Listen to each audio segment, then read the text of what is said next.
Assalamualaikum warahmatullahi wabarakatuh. Perkenalkan kami dari kelompok 7 mata kuliah jaringan komputer yang beranggotakan saya sendiri Akila Devianti, kemudian teman saya Frero Dobisianipar dan Ririn Amelia Boru Siregar. Nah, kami akan presentasikan hasil critical journal review pada artikel yang berjudul Implementasi Keamanan Jaringan dan Filtering Web Server menggunakan pfSense pada PT Televisi Transformasi Indonesia, di mana artikel ini terbit pada tahun 2024 pada Jurnal Informatika dan Komputasi.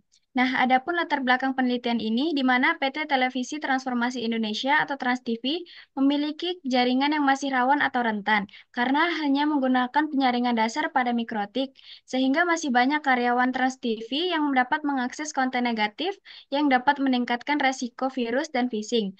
Nah, saat ini Trans TV menggunakan layanan internet dari beberapa ISP seperti HSP, I4T, dan DIJ.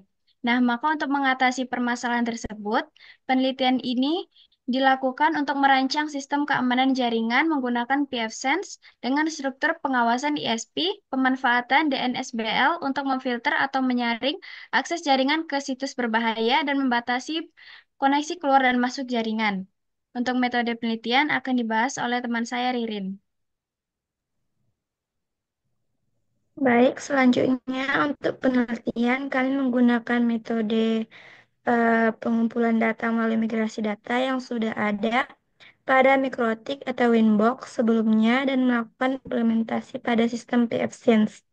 Dan hasil pembahasannya itu ada dengan metode yang dilakukan, dapatkan proses pada tahap pengujian. pfSense ini berhasil dikonfigurasi untuk meningkatkan keamanan pada jaringan Trans TV. Nah, firewall diatur untuk memfilter dan menyaring akses berdasarkan ISP, memblokir koneksi yang tidak sah dan hanya mengizinkan akses server internet tertentu. Nah, dengan mengaktifasi DNSBL ini dan pembuatannya whitelist domain serta IP akses jaringan ke website dapat dikendalikan dengan lebih ketat dan terjaga. Dan hasilnya hanya website yang sudah diizinkan yang dapat diakses oleh user. Nah, selanjutnya itu akan dilanjutkan oleh Freiro. Sini saya akan membacakan kesimpulan, yaitu keamanan jaringan di PT Televisi Transformasi Indonesia atau Trans TV sebelumnya itu kurang efektif karena hanya mengandalkan proteksi dari mikrotik, sehingga karyawan masih bisa mengakses situs yang berbahaya. Untuk meningkatkan perlindungan, Trans TV mulai menggunakan pfSense yang dapat mengatur aktivitas jaringan, memblokir situs berbahaya, dan mengelola whitelist akses. Dengan penelitian ini diharapkan dapat memperkuat keamanan jaringan dari ancaman virus, phishing, dan kebocoran data. Dan juga masuk ke ide penelitian lanjutan, penelitian tersebut telah menunjukkan bahwa pfSense berhasil secara efektif menyaring situs berbahaya, namun belum mampu mendeteksi dan mencegah serangan cyber.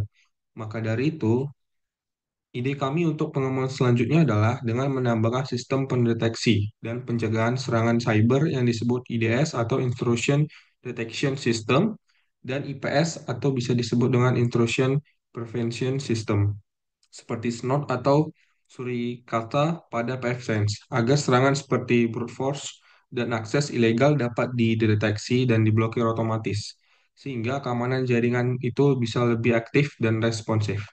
Demikian dan saya kembalikan ke moderator. Sekian hasil dari review critical journal kami. Lebih dan kurang kami mohon maaf. Assalamualaikum warahmatullahi wabarakatuh.